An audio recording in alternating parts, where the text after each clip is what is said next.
नाज़रीन अली अमीन गंडापुर जो है वो डिस्ट्रिक्ट में पहुँच चुके हैं।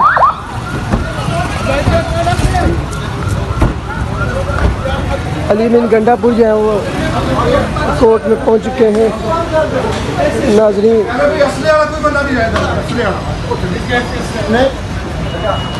इधर से आएंगे, इधर से असली आना देखो, उधर जाओ, उधर जाओ। बस ठीक है।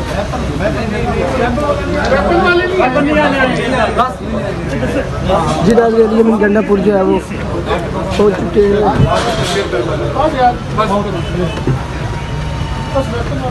नहीं है वेपन वाले नहीं है, थोड़ी जगह दे दे Amin Khan Gandapur district administration court में जो है हाजिरी के लिए पहुँच चुके हैं।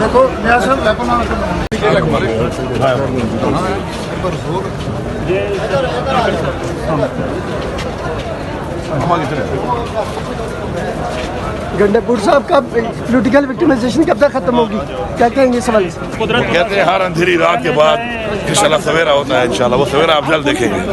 ये बिल्कुल सर इमरान खान साहब कब तक रिहा होंगे? इंशाल्लाह बहुत जल्द रिहा होंगे, सारे एक्सपोज होंगे। इंशाल्लाह ये साजिश की गई थी ये भी सामने आएगी, साजिश भी सामने आ जाएगी, सारे इंशाल्लाह एक्सपोज होंगे और ये पूरी कौम के सामने ये चीज़ आएगी ये कौन हक पे है कौन सच पे है। और इंशाल्लाह फॉर्म 47 वाला कौन है, ये धांधली किसने की है, ये जो मुल्क में बदतरीन धांधली की गई है, उससे जो पहले जो साजिश की गई इमरान खान को हटाने की, उसका आपने देख लिया कितना नुकसान हुआ है इस मुल्क को, इस मुल्क की आवाम को। तो सामने है, उसकी बात करने की जरूरत ही नहीं है, आवाम भुगत रही है उसको। सर जो आपको गिरफ्तार करने के हवाले से जो ब्रांड वगैरह जारी है उस हवाले से क्या कहेंगे? आपके केस में यहाँ पर मैंने कहा वो तो हॉस्पिटल होना है उसको क्या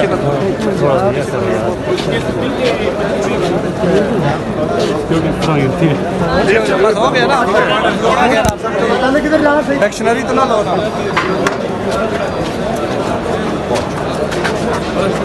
अली भाई कल मारेंगे इंशाल्लाह। ये सारे चले सर भाई थोड़ा सा मुझे अली भाई कह रहे हैं तो अली भाई खा दो। सर आपके जो एफआईआर जो आपके खिलाफ दर्ज है उस हवाले से क्या कहेंगे? सीधे चले, सीधे काकर साहब के पास। अली भाई ने रोका ना, हाथ छोड़। डोनाल्ड ट्रम्प ने जो बयान दिया था और जो साइफर आया था उसको आपकी नेशनल सिक्योरिटी काउंसिल के अंदर भी डिस्कस किया गया बाकायदा तौर पे। हमारे एम्बेसडर ने बाकायदा तौर पर तस्दीक की उसकी कि ये बातचीत हुई है और उस बातचीत के नतीजे में हमारा बयानिया अभी भी वही है कि ये एक साजिश थी और उसके बाद उस पर डिमार्च भी किया गया और ये कहते हैं कि जी मदाखलत थी। अब देखें जी, मैं तो ये समझता हूँ अगर एक मैं गैरतमंद पाकिस्तानी होकर अगर मेरे घर में कोई मदाखलत भी करता है तो मेरे ख्याल में वो साजिश ही है। अब डोनाल्ड ट्रम्प ने जो वहाँ पे बात की है, एक झूठा बयान से दे के उससे इनकार कर दिया, तो मेरे ख्याल में असद मजीद साहब को बुलाया जाए, इसको बुला के पूछा जाए कि जो बातचीत थी अगर ये बातचीत नहीं हुई थी तो साइफर भेजा किसने था। ये तो एक बहुत बड़ा सवाल निशान बन रहा है। अगर वो झूठ नहीं बोल रहा और सच बोल रहा है तो फिर वो साइफर था क्या? और जिस साइफर के अंदर इमरान खान साहब को इस वक्त सजा दी जा चुकी है, इलीगल सजा, तो अगर साइफर था ही नहीं तो सजा किस बात की? और अगर था तो फिर साजिश थी और साजिश के ऊपर हमें बिल्कुल उस पर एहतजाज भी हम करते हैं और हम हक रखते हैं इस चीज़ का कि हम अपने मुल्क के अंदर किसी की मदाखलत भी बर्दाश्त नहीं करेंगे।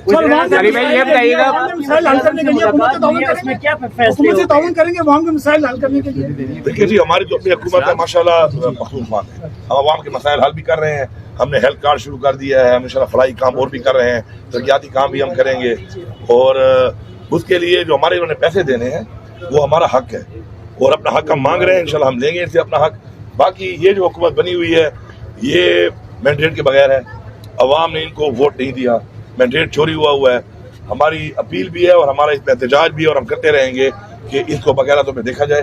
पाकिस्तान के तारीख की बदतरीन धांधली की गई है, जिस तरीके से फॉर्म 47 को तब्दील करके 45 को तब्दील करके फॉर्म 47 तब्दील करके जो रिजल्ट दिए गए हैं उस पर हमारी 180 सीटें हैं, जो जिसमें इन्होंने तकरीबन हमारी लगभग मोर देन 80 सीट्स इन्होंने चोरी की है। तो अब ऐसी हुकूमत जो कि अवाम के मैंडेट से ना आई हो, जिसके साथ अवाम की सपोर्ट ना हो, और अवाम का मैंडेट चोरी करके आई हो तो वो क्या डिलीवर करेगी? देखिए जी, इमरान खान साहब इस वक्त जो है वो कस्टडी में है और डील तो कभी भी इमरान खान साहब नहीं करेंगे, लेकिन बात यह है कि हमने हमेशा ये बात की, खास हमेशा ये बात की कि पाकिस्तान के लिए वो बैठने को तैयार है। और उससे पहले जब वो गिरफ्तार नहीं भी हुए थे तो उन्होंने बारहा ये बात कही। अब जो हालात